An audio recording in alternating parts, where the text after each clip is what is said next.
Welcome, everybody, to another episode of Tech Done Different. As always, I'm your host, Ted Harrington. And with me here today is our special guest, Richard Thalheimer. He is the founder and former CEO of a company we all know, The Sharper Image. Richard, thank you for coming on the show. Thank you, Ted. Pleasure to be here.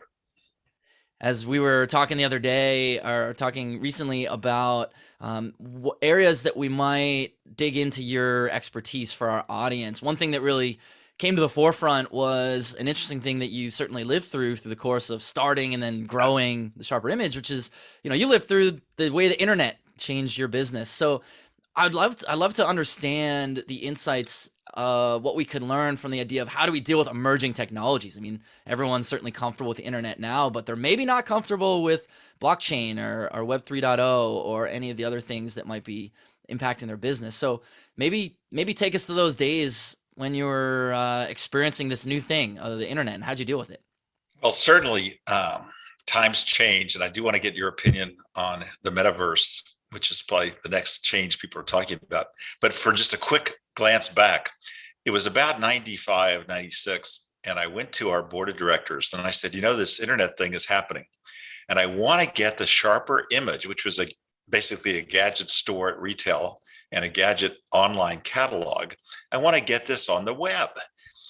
And I never forget, one of our directors turned to me and he said, Richard, people will never spend money on the internet or over the internet. And I thought, wow, who could have looked ahead and seen that Jeff Bezos was going to become the richest person in the world selling things using credit cards over the web. So anyway, they told me it wouldn't work. And I said, we got to try it. And I said, I've heard of this new thing called Netscape. I want to get our first site up on Netscape. And our CIO at the time says, no, let's use Mosaic. And I'm thinking, I don't even know what Mosaic is. I've just heard about Netscape. So anyway, we eventually got it launched. It was small at first, but within 3 or 4 years, it grew quickly. And I think it's so fascinating that nobody could even conceive at the time that people would spend money on the web. Crazy. Yeah. So you certainly saw that was a potential opportunity, and you had a number of people in your way who didn't believe. So how did you overcome that resistance? I mean, was it as simple as you saying, look, I'm in charge, this is what we're doing, or did you build consensus? How'd you do it? Well, I think anyone in business learns that it's common people will say no, or they'll doubt your ability to make it work, because it's a little bit safer and more conservative to just say, it probably won't work. Let's not try it.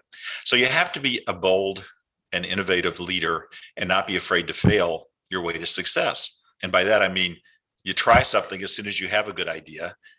You don't risk the entire ranch on it. You try it though. And if it fails, that's great. You can go on to the next thing that might work. Mm-hmm. But you have to be a strong, bold person to push it through. And I think, my favorite example of that today is Elon Musk at Tesla, of course. He had so many doubters and so many moments when they could have gone out of business or bankrupt. And then 10 years later, he's the richest person in the world. Right. Pretty crazy. Yeah, that's interesting, being bold and innovative and willing to fail. So let's talk about that a little bit, because that I think every single person, no matter what industry they're in, what level they're at in their career, deals with this fear of failure. And it's a common thing that we all understand, that like, hey, failure is good. It helps us advance.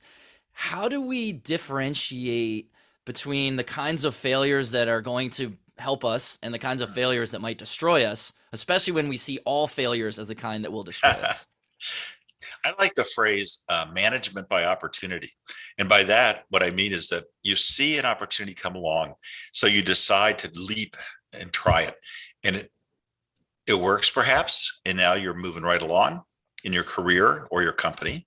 Or maybe it doesn't work, it fails, and you get rid of it quickly and you try something else. And certainly in my lifetime, we tried so many things. Some worked really well, some didn't work so well. But you can't be afraid to fail your way to success. I like the way you just framed that, this idea of management by opportunity. There have been things in our business, certainly, where we see this opportunity present itself and we're like, we have to try that thing. And then I look back as I'm in the middle of these decisions saying like, this feels a little too like I'm flying by the seat of my pants. But the opportunity, it checks out when you think about why we wanted to do it. And some of them panned out and some of them didn't. So what is a good way for people to think about when those opportunities present themselves? How do you distinguish between, you drown in opportunities. How do you distinguish between the good ones and the bad ones? Well, there's different types of feedback. One type of feedback is the knowledge that you're going to build as you investigate a new opportunity. That's your own personal knowledge about what's the chance this is going to work. If it's a marketing effort or a product creation, a lot of it's going to depend on how people receive the new product. And what I've learned, this is sort of fun, is that if you will just informally talk to your friends, talk to your acquaintances, talk to strangers that you meet on a vacation or at a resort, and just say, hey, I've got a sort of little informal survey I'm doing. I'd like your opinion. Tell them about the app or the product or the service, whatever it is. And what I find is that after about the seventh person, all the patterns seem to become apparent. You'll learn very quickly. If you ask 7 people what they think of your new idea, you'll learn whether it's a good idea. You don't need a fancy, expensive consumer research survey. Just go ahead and ask people. Yeah. I like that too, especially because inherent in that is helping people, especially people who are innovators and founders and aspiring entrepreneurs, will sometimes hesitate to want to talk about their idea because they think someone else is going to steal it. And the reality is people don't steal each other's ideas. I mean, yeah, I guess it happens occasionally, but it's all about execution anyway. Even if someone else stole your idea, you still have to execute it. But what I'm hearing you say is talk about your idea because it will help you validate whether the idea is any good and then maybe find some holes in it, etc. And Ted, what you just said, I think is so important, which is having the idea is important. That's an essential piece of it. But the execution is really what makes it work. And I've, in my lifetime, met a lot of people who said, oh, I could have been the sharper image guy. I had an idea for a product once. Well, they don't realize having the idea for the product is one thing. Getting it sold, getting orders, getting people to buy the app, whatever it is, buy the software, that's the hard part. I mean, Larry Ellison and Oracle wasn't built just because he had an idea. It was built because over many, many years, they kept selling it to companies that wanted it. And the execution was everything. I like to think that I had the idea for Uber before Uber was an idea. I definitely, like, years ago, I was like, man, if only I don't like this taxi cab experience. If I could just have a town car and it could just like come to me, but only when I need it. I don't want to have it all the time. And of course, like, didn't do anything with that. And ride sharing has become an amazing thing. That probably happens to people all the time. Because someone executed it, right? Execute an idea, having an idea is right. Not cheap, but the execution is certainly important. Hey, just as a quick anecdote, I remember going to New York City. I live in San Francisco, but I go to New York City often for financial meetings. And we'd have to rent a car service for the day to get from office to office quickly. And they'd always have a 3-hour minimum. And so we maybe need the car on and off for 6 hours for the full day. And it was so expensive. And now you do that Uber ride for $15 to $60 instead of a $450 limo bill. Really interesting. Yeah, right. And then it's right there when you need it. Yeah, totally. So by the sound of some of the stories you've been telling us, you have an ability to both surround yourself with people who are going to help you achieve the mission, even if they say no. And you're also going to find people who are not maybe necessarily part of the team, on vacation, as you mentioned, at the resort, whatever. For those who are listening right now and they're building teams and they're trying to determine what should their counsel be, the people around them, what's the advice for how to find the right kinds of people to surround yourself with? Well, that is a great question. So let me just throw out 2 thoughts. One is during the interview process. Personally, I'm always looking for people that are talking about what they can do for me, or what they can do for the company, or what they can contribute to the company. And what I'm generally avoiding is the people that are only asking questions about what's in it for them. I just haven't found those people make very good team players. If they're looking in the interview already for what's in it for them, that's not good. The other thing is, once they're on board, what I found in my lifetime was you get 2 types of people. One type helps you solve problems. They simplify things, they save you time. The other person is the problem, the one that takes more of your time to watch them, supervise them, help them. they're taking more of your time than before you hired them. Well, that's the opposite of what you want. Yeah, that's fascinating.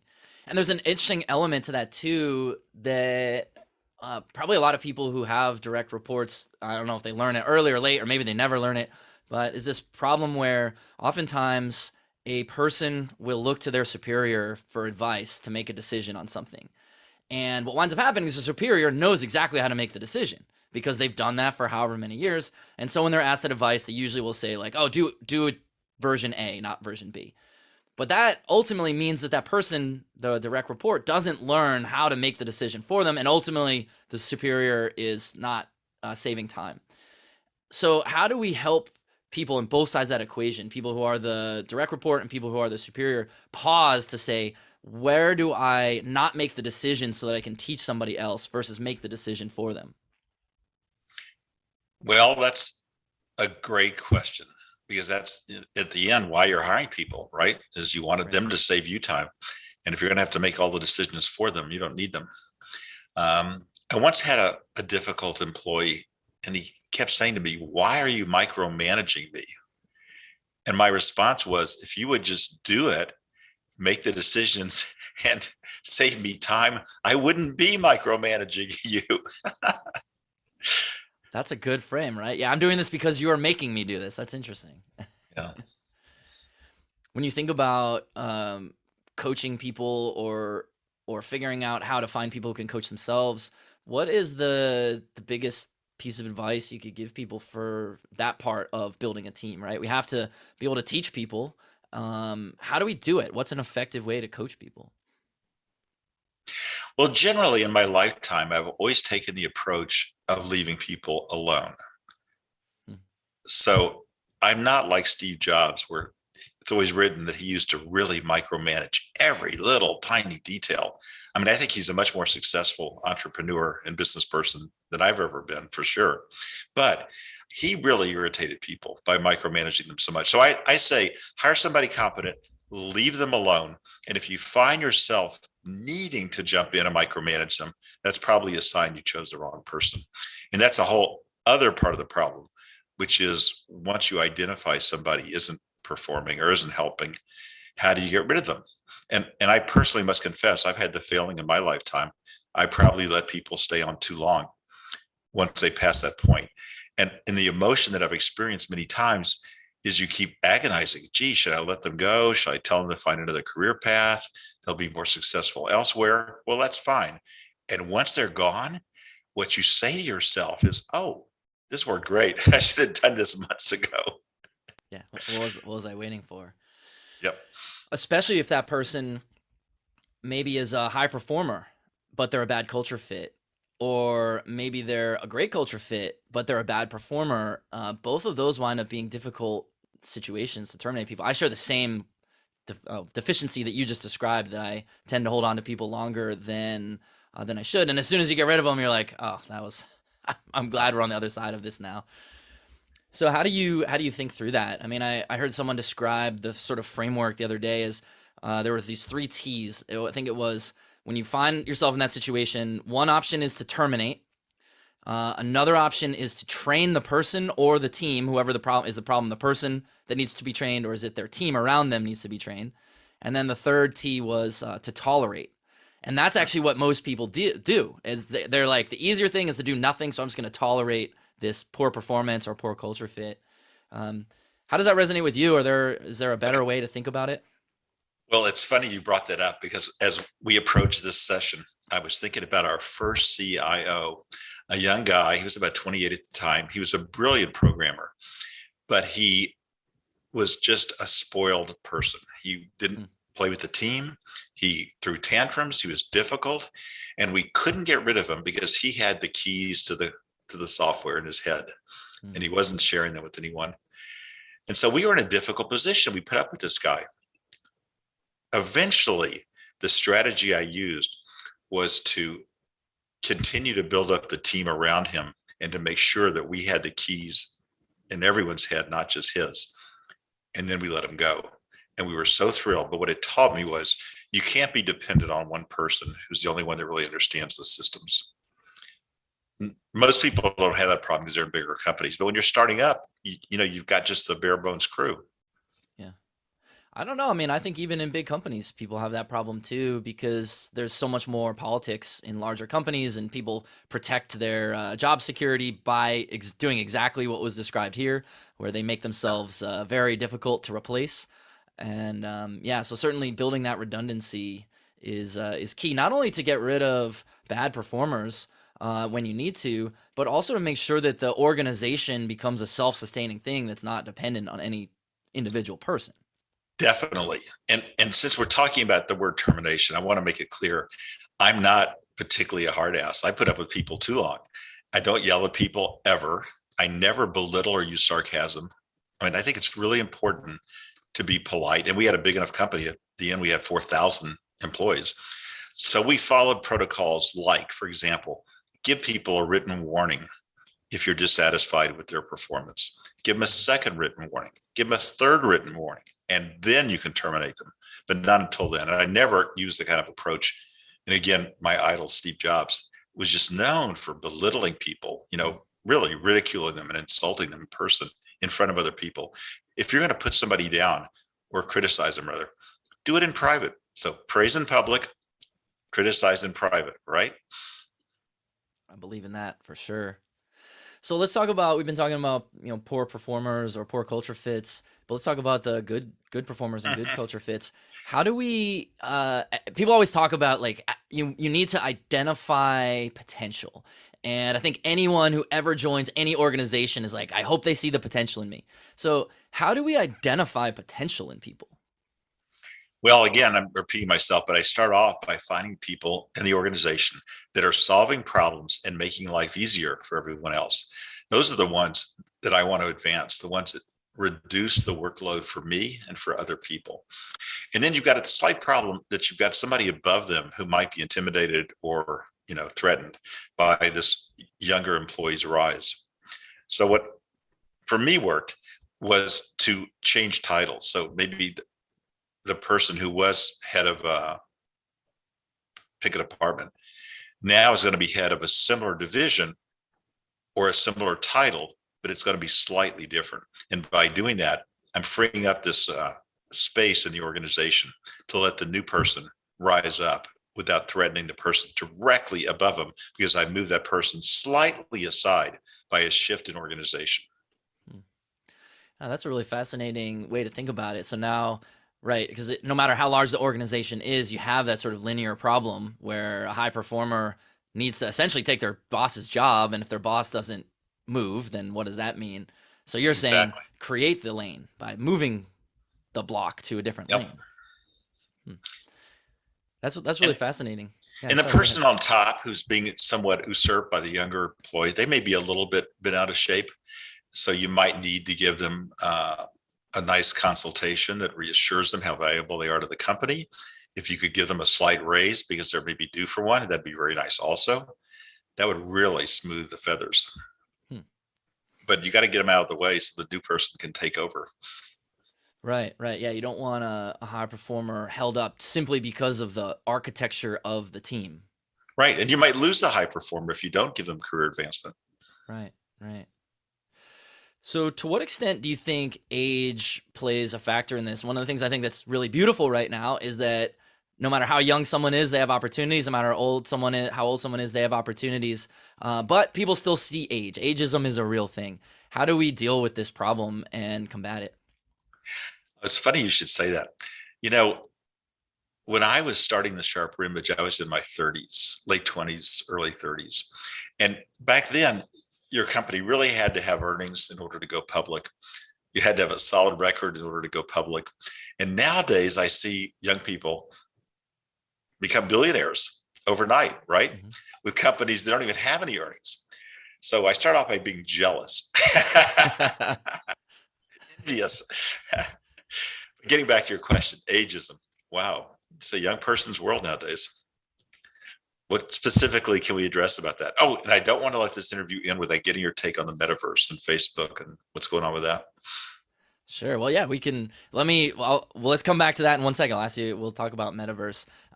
Yeah, I guess the question really was around, especially people who are younger in their careers who might be at sometimes maybe held up because they only have a certain number of years experience, and it's often praised as like, this was really brave to give this, early 20 something, early 30 something, this really big job. How do we make sure that we're not implementing these barriers? Like it's a very serious problem in cybersecurity where we say things like entry level jobs require 5 years experience. It's like, that's not an entry level job then. That's really what the question I was trying to get at, is how do we solve that problem for security professionals? But I was trying to zoom it out because I know you're not from security. But when we think about these barriers that we sometimes put in place for required years of experience, how should we think about that differently? And if so, how do we do it? Well, you're catching me by surprise, because I honestly didn't realize that in cybersecurity, for example, hiring requirements are that strict about age, needing 5 years experience. I'm surprised, honestly. I didn't think that existed. Yeah. They're not all like that, but this is definitely one of the big gripes that those of us in the security community are advocating against.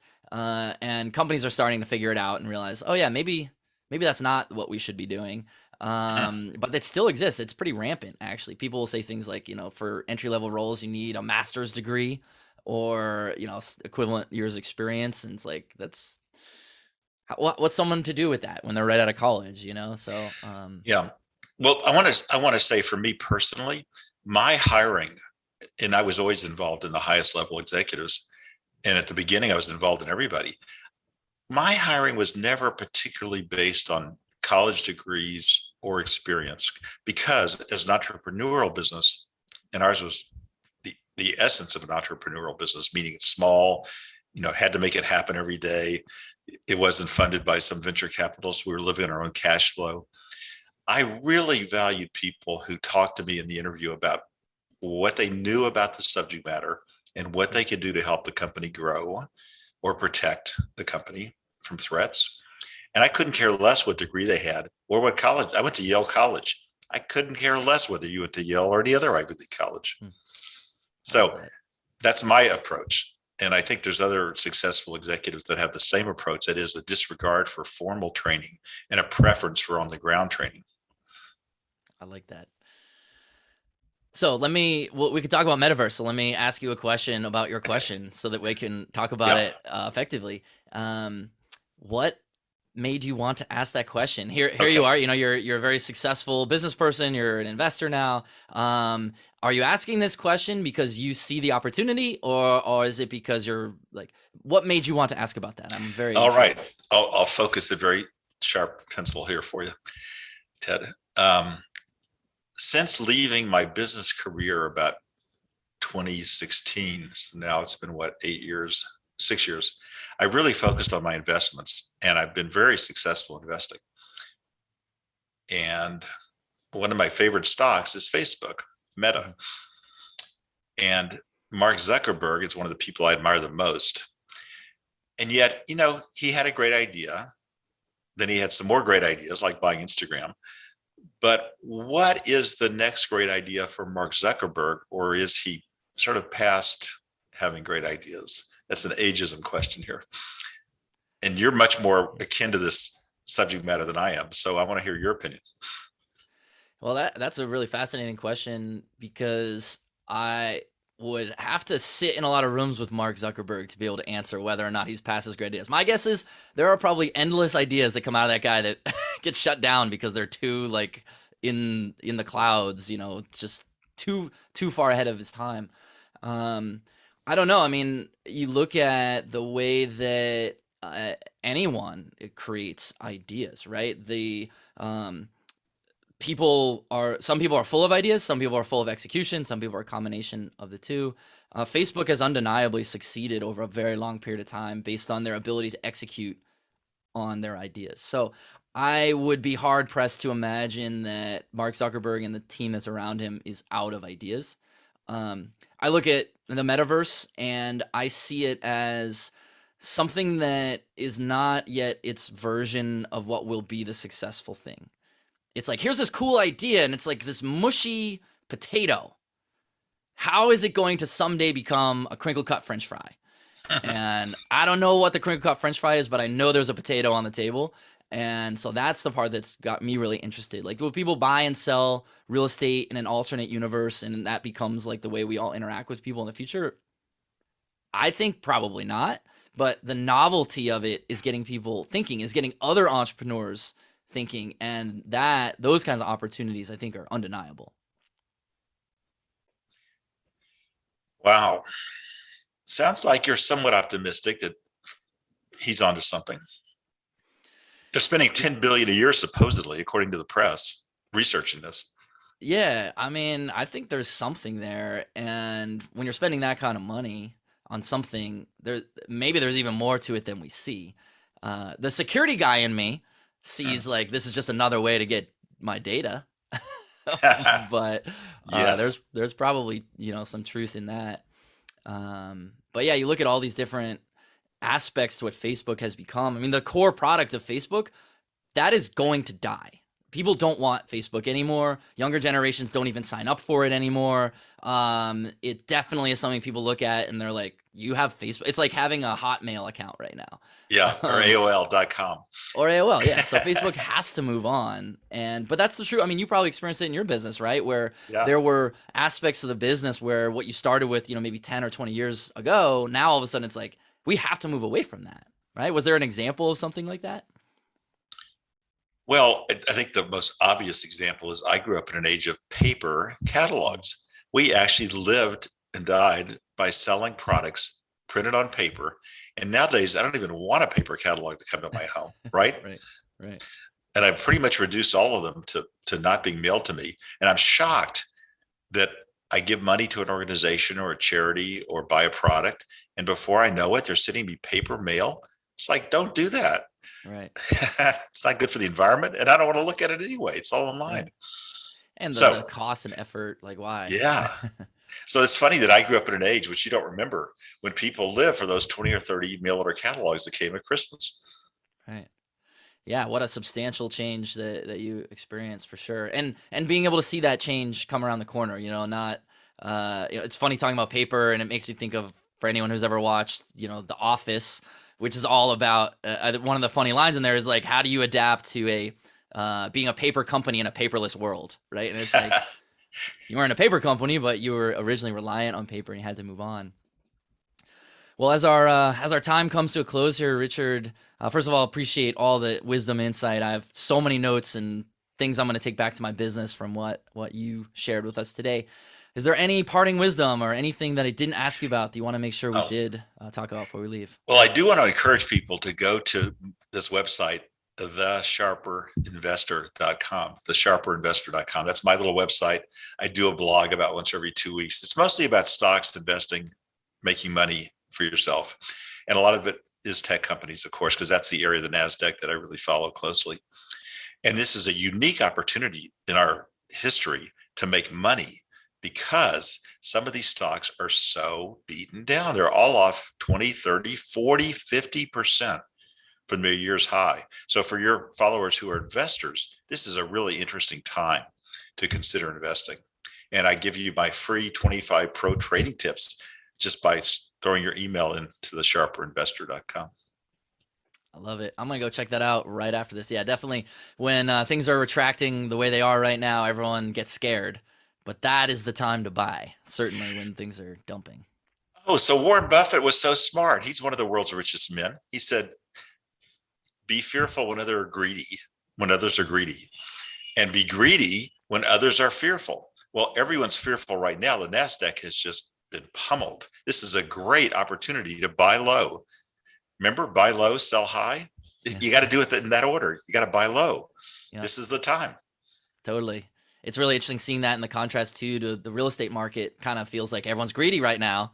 So maybe that's a time to be fearful in real estate and focus resources into the stock market. This is not financial advice. I'm not a financial advisor.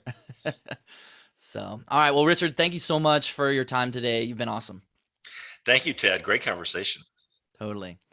For everyone else, if you want to learn about what Richard is up to or request to appear on the podcast yourself, just go to tedharrington.com/podcast, and we'll catch you next time.